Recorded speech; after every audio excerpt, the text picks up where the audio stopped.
নমস্কার, পদ্মরানী চ্যানেলে আপনাদের অনেক অনেক শুভেচ্ছা। আজকে আমরা জানব 2026-এ 12 আগস্টে আমাবস্যা লাগছে।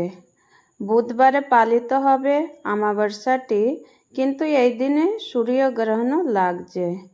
12 আগস্টে তো সূর্যগ্রহণ, তাহলে কি হরিয়ালি আমাবস্যা পুজো বন্ধ করতে হবে? ভারতে কিংবা বাংলাদেশে সূতক লাগবে? চলুন জেনে নেওয়া যাক।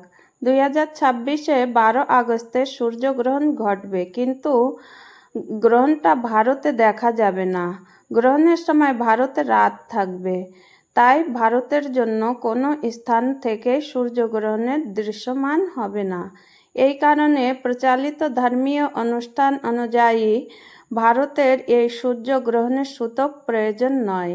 অর্থাৎ শুধু সূর্যগ্রহণের কারণে হরিয়ালি আমাবস্যা পূজা পাঠ বা দান অন্যান্য ধর্মীয় কাজ বন্ধ রাখার কোনো প্রয়োজন নেই। হরিয়ালি আমাবস্যায় কী করবেন? স্নান করে পরিষ্কার বস্ত্র পরে তারপর ভগবান শিব বা বিষ্ণু নিজের ইষ্ট দেবতার পুজো করতে হয়। এই দিনে বৃক্ষরোপণের বিশেষভাবে শুভ বলে মনে হয়।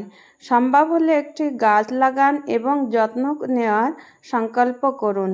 পিতৃদের স্মরণ করুন, তার উদ্দেশ্যে জল অর্পণ, পুণ্য দান এবং দরিদ্র মানুষকে খাদ্য বা প্রয়োজনীয় সামগ্রী দান করতে পারেন।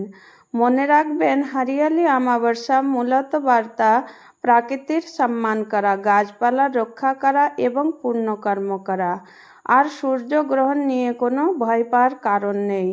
ভারতে কিংবা বাংলাদেশে এই গ্রহণটি দৃশ্যমান না হওয়ার জন্য গ্রহণজনিত সূতক পালন করার কোনো প্রয়োজন নেই।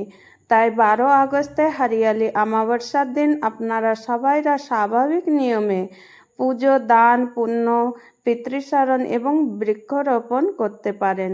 অবশেষে একটি গাছ লাগান, একটি গাছ বাঁচান আর প্রকৃতিকে ভালোবাসুন, কারণ প্রকৃতি ভালো থাকলেই আমরা সবাইরাই ভালো থাকব।